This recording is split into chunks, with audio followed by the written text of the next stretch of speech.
diberikan hikmah oleh Allah Subhanahu wa Ta'ala, sehingga Luqman itu gelarnya Al-Hakim, Luqmanul Hakim. Luqman menjawab, yang pertama, ya karena anugerah dari Allah. Allah berikan saya anugerah, Allah berikan saya anugerah hikmah, takdir dari Allah. Kemudian yang kedua, jawabannya adalah boleh jadi Allah memberikan saya hikmah karena satu, amanat selalu saya tunaikan. Ketika ada orang yang memberikan amanat, saya tunaikan dengan baik arahan itu. Kemudian yang kedua, boleh jadi karena saya selalu berucap yang benar, sehingga Allah berikan saya hikmah. Saya tidak pernah berkata dusta, dan saya tidak pernah berkata bohong. Saya selalu mengucapkan kata-kata yang benar. Kemudian yang ketiga, kata Luqman, kenapa Allah berikan saya hikmah? Boleh jadi karena saya tidak berbicara kecuali kalau penting. Kalau penting saya bicara, tapi kalau tidak penting, bahkan kalau ucapan itu menyakitkan orang lain, maka saya diam. Salamatul insan fi hifdzil lisan. Orang itu akan selamat kalau dia mampu menjaga lisannya. Jadi hadirin yang dimuliakan oleh Allah Subhanahu wa Ta'ala, itulah jawaban Luqmanul Hakim. Jadi kenapa beliau diberikan hikmah oleh Allah? Jawabannya yang pertama, kata beliau, boleh jadi itu karena takdir dari Allah, Allah anugerahkan saya. Atau jawaban yang kedua, boleh jadi karena saya selalu menjaga amanah. Yang kedua, saya selalu berucap yang benar. Yang ketiga, saya tidak berbicara kecuali kalau penting. Hadirin yang dimuliakan oleh Allah Subhanahu wa Ta'ala, kalau kita melaksanakan tiga hal ini, boleh jadi Allah akan memberikan kita hikmah. Hadirin yang dimuliakan oleh Allah, banyak sekali hikmah yang disampaikan oleh Luqmanul Hakim. Kata-kata hikmah, kata-kata bijak yang disampaikan oleh Luqmanul Hakim, sampai-sampai ada yang mengatakan kalau kita mencatatnya, kita mengumpulkannya kata-kata hikmah yang disampaikan oleh Luqmanul Hakim itu ada sekitar 10.000 hikmah yang disampaikan oleh Luqman. Salah satunya kata-kata yang disampaikan oleh kata-kata hikmah yang disampaikan oleh Luqmanul Hakim adalah, pernah satu ketika Luqman diminta oleh seseorang untuk menyembelih kambing. Lalu setelah itu dia minta supaya dibawakan yang terbaik dari badan atau dari bagian-bagian badan dari kambing itu. Lalu kemudian Luqman pun melakukannya, dia sembelih seekor kambing, lalu kemudian dia bawakan lidah dan hati. Setelah sampai, wahai Tuanku, ini saya bawakan lidah dan hati. Wahai Luqman, apakah ini yang terbaik dari badannya? Iya Tuhan, menurut saya ini yang terbaik. Yang terbaik dari badan kambing yaitu lidah dan hatinya. Oke. Keesokan harinya, kemudian Luqman pun diperintahkan yang sama. Wahai Luqman, sekarang saya minta didatangkan yang terburuk dari bagian kambing, daging kambing ini. Lalu dibawakan oleh Luqman lidah dan hati. Lalu orang itu berkata, wahai Luqman, kemarin saya minta supaya didatangkan yang terbaik dari badannya, dari badan kambing. Kamu bawakan saya hati dan lidah. Sekarang saya minta yang terburuk, yang terjelek dari bagian dari kambing itu, kamu bawakan juga lidah dan hatinya. Lalu Luqman pun mengatakan, wahai Tuhan, ya itulah, kalau kita ingin selamat, maka kita jaga lidah dan hati kita. Kalau kita ingin dimuliakan oleh orang lain, maka jaga hati dan lidah kita.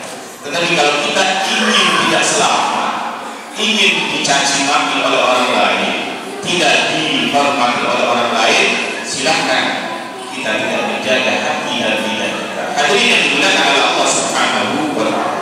Wa laqad atayna Luqmanal hikmata an ishkur lillah wa man yashkur fa innama yashkuru li nafsihi wa man kafara fa inna Allaha ghaniyyun hamid.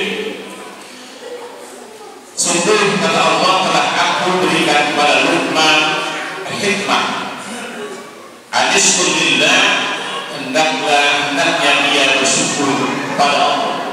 Wa may yashkur fa innama yashkuru li nafsi. Siapa yang bersyukur kepada Allah, maka dia berarti bersyukur untuk dirinya sendiri. Hadirin yang dimuliakan oleh Allah Subhanahu wa taala, apa itu syukur? Syukur itu ada 3 unsur, ada 3 komponen. Yang pertama, syukur itu komponen yang pertamanya adalah hati.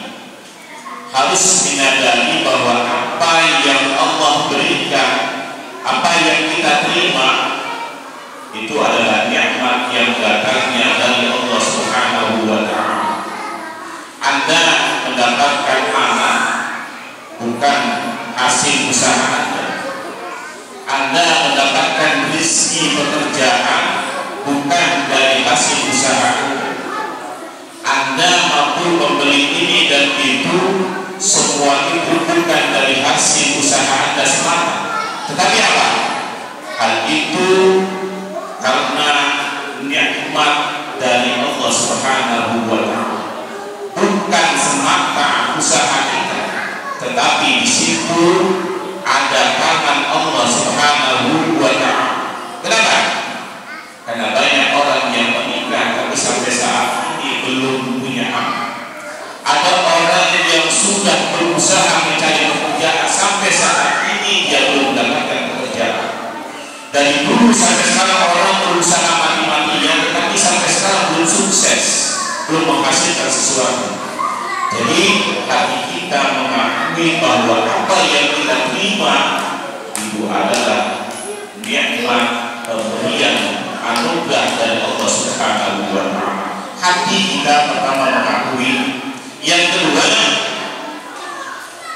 setelah hati kita mengakuinya, maka kesyukuran hati ini akan mendorong Anda untuk mengucapkan dengan lidah.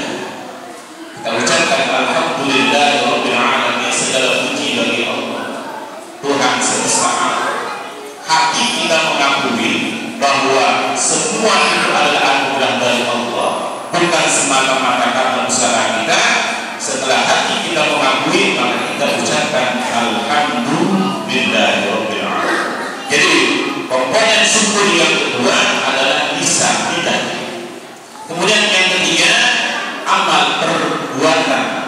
Amal perbuatan kita. Setelah kita akui, kemudian kita ucapkan alhamdulillah, dan kemudian kita amalkan kesyukuran kita itu, kita buktikan dengan amal nyata. Hadirin yang dimuliakan Allah wa iyyakum ajma'in. Bagaimana Anda mensyukuri misalnya anak Anda? Allah anugerahkan anak kepada kita. Lalu bagaimana cara mensyukurinya? Didik dia dengan pendidikan yang baik. Didik dia dengan pendidikan yang baik. Arahkan dia supaya bersyukur kepada Allah, kepada Rasulnya, kepada para kiai, para ulama, para habaib, para tokoh masyarakat dan seterusnya dan seterusnya. Ajari dia, didik dia dengan baik. Itulah tanda kita mensyukuri nikmat berupa anak yang dianugerahi oleh Allah Subhanahu wa taala. Kalau ada seseorang memberi Anda peci misalnya, maka berterima kasih.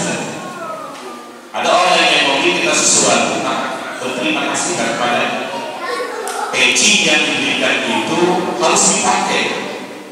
Kalau Anda diberikan peci lalu kemudian Anda senang, tapi peci itu tidak dipakai, apakah itu tanda Anda bersyukur kepada orang yang memberinya?